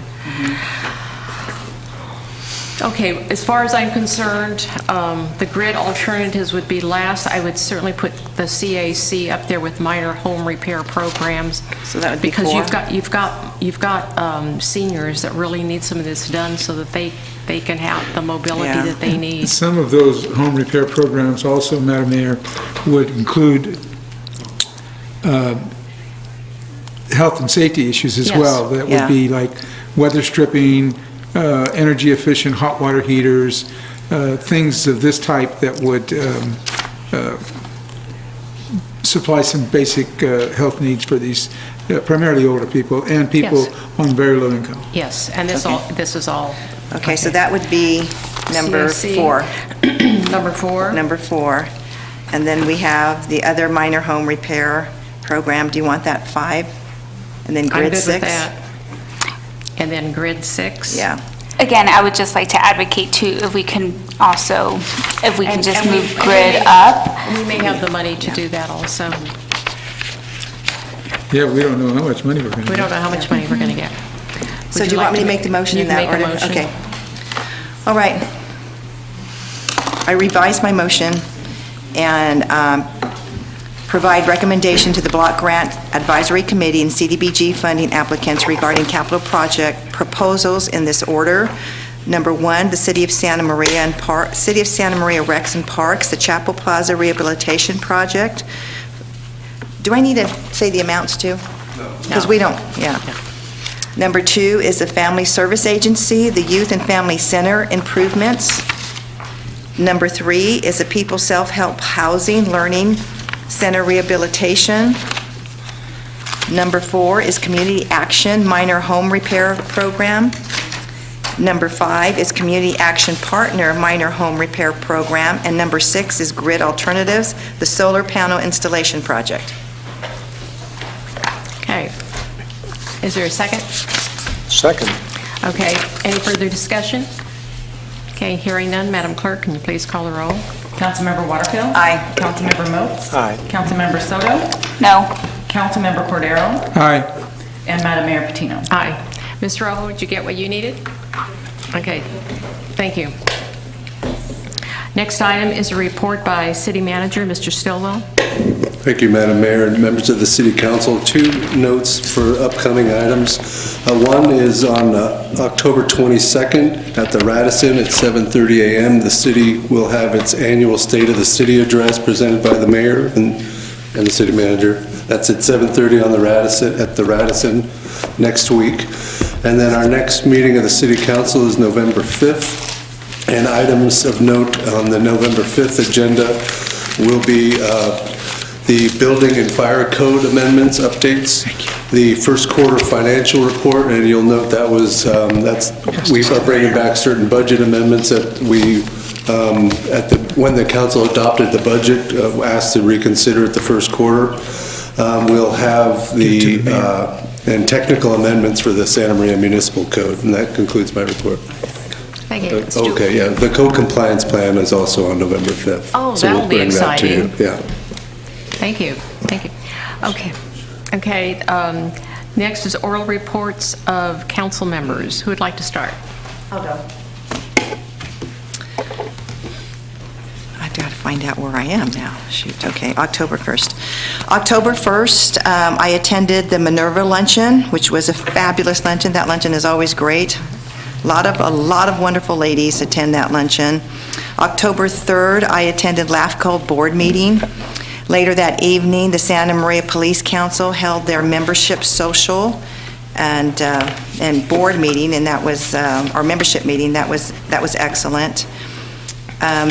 Then I took off to Arizona and got to take care of my 13-month-old grandson who ran me ragged. And in those days, I got to say this because he's walking everywhere. I lost 7 pounds. I was so worried I was going to get my workout in. Then on Saturday, October, what did I do here? Saturday, October the 12th, I attended the Central Coast Airfest Gala, and that was very incredible. They had wonderful military planes out there, and I hope a lot of people had the opportunity to go out there and see that. Yesterday, October 14th, I met with Jimmy Milena over at Miramonte Park, and then later that evening, I attended the softball field meeting at 4 p.m., and today I met with Patricia over at the Salvation Army, and this year they're going to do their kettle kickoff, but this year they are going to charge for this event only because they have lost so much money in the prior year due to a lot of their donors dying off and low amounts of kettles that they collect for the Christmas, and they've lost some of their businesses. So they have actually been down $150,000 between this year and last year. So I did not bring that flyer. I wish I would have, but maybe I'll get that flyer to you, Jason. You can send out to everyone, and it would be nice if everyone could attend the next their kickoff for the kettles, and they're going to have an auction there as well. So that's it. I'll go. Ms. Soto. Thank you, Madam Mayor. On Thursday, October 3rd, I went to Oakley Elementary School to talk to a classroom of 4th graders about local government. I showed them a picture of all 4 of you. I went over a city agenda and taught them how they can come and speak during public comment. That same day, I met with Diana from the U.S. Census Bureau. I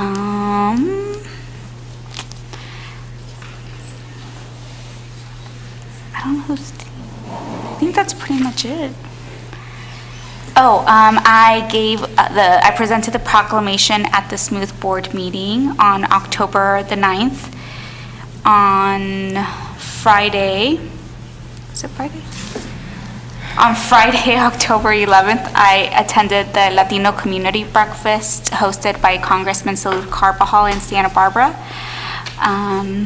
And that same evening, I attended the Central Coast Airfest Gala. And on Sunday, I took my niece and nephew and my mom to the Airfest. It was a lot of fun. And then we went out to the Patch. The Patch is so awesome. We had so much fun. That was it. Thank you. Dr. Moats. Okay, on Wednesday, October 2nd, I did the Ben Hayes Show wrap-up of the prior night's council meeting. Got a telephone call from you shortly thereafter, and letting me know I made a few errors, but that's how we learn.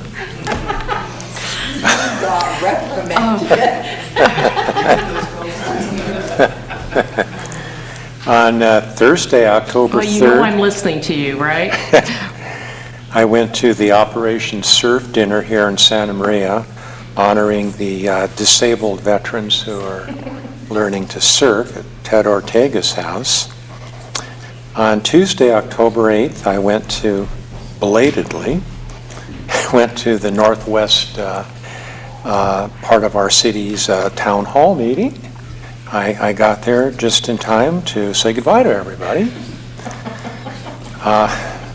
The following night, October 9th, I went to the YMCA Secret Chairman's Dinner, which was at the Dana Adobe. That was nice. Yeah, that's for the people that make sizable donations to the YMCA. I don't want anybody else to know they're doing it. That's right. It's every year they have it, and you never know where you're going. So it's a big secret.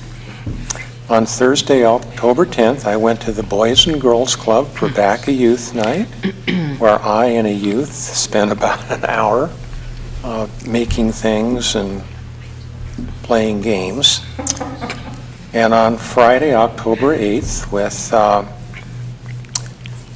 we went to the air show, the VIP thing in the big hangar, and that was actually an excellent program. It's very impressive, too.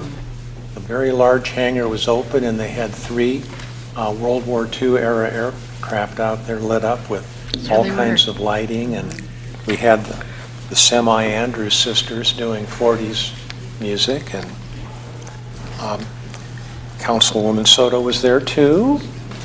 And on October 12th, I went to the mayor's ball, and you were there, being the mayor. Not only you were there, but there were 4 other mayors there. Yes, there were. So we kind of covered the entire North County. And then yesterday, I met with Dr. Walters from Allen Hancock College about rating our Measure U fund, and that was a nice meeting. I brought my lunch to the meeting, and I sat there eating, and I told him, Kevin, I'm used to eating while you're talking. He's the president of my breakfast that's right. Rotary That's Club. right. He's the president. So I You're always right. eat breakfast and listen to him talk. That's the end of my report. Thank you, Dr. Moats. Mr. Cordero. Well, I got nothing to top all that. Actually, on the 12th, I attended the mayor's ball along with several other members of the council. It was a great event. It was put on by and has been for the last 16 years, put on by the United Way. And it's a great fundraiser for us out at the United Way. And of course, Mayor Patino spoke, as did some of the other people. And then last night, the 14th, I had the very esteemed opportunity to sit second chair to Rafa Torres at a neighborhood watch meeting, that's something that I've been to, I don't know, hundreds of them. It was great to go back to the roots and talk to some of these people. Some of the questions are the same as they were way back when. It was just a great opportunity to touch a bit of my past and see some of the improvements and changes that have been brought about by the police department since I left. It just was really kind of a fun opportunity to see the changes. Since I no longer attend those meetings on a regular basis, now they're talking about surveillance and cameras and speaking doorbells, and that's the subject matter. When we were talking in years past, it was about get yourself a big dog and a flashlight so that you can turn the lights on automatically, things like that. But it was a great opportunity to get updated on some of the things that our police department is now doing and reaching out for. A lot of improvement in those neighborhood watch meetings since they started 25 or 30 years ago. And that's it for me, Mayor. Thank you. On October 2nd, I had the Mayor's Task Force on Youth Safety Teen Academy meetings, both at Santa Maria and Pioneer Valley High School. On the 3rd, I did the video interview for the Mayor's Ball and attended the Santa Maria Police Council Social Annual Membership Meeting. On the 8th, I attended Rotary and did the City of Santa Maria Community Meeting on the Northwest Quadrant at the Four Square Church. On October 9th, I attended North County Sub-Regional Meeting in Solvang. And thank you very much, Ms. Soto, for going to the Smooth Board. And today at Rotary, Mr. Talbot said thank you very much for being there. And on October 11th, Friday the 11th, I did the Rick Blameyer Show in the morning. And October 12th, I did the Central Coast Air Fest and did the Mayor's Ball in the evening at the Country Club. October 13th, I went out to Presker Park to the Los Viejitos Car Show. And on the 14th, last evening, I attended the softball field meeting at the Westgate Neighborhood Building. Then I went over to the CDBG meeting, advisory group meeting at the Moon Room. And this morning did the Ben Hay Show. Anything else from the council? I'd just like to add that I also did the spelling bee on Saturday, and I came in first place at last place. My team was the first one out in the first round. It's so sad, but it was fun. Next year, we're going to get first place. Isn't that a great? It's so much fun to go to, and I go every year, and I had to miss it this year. If not, this meeting is adjourned.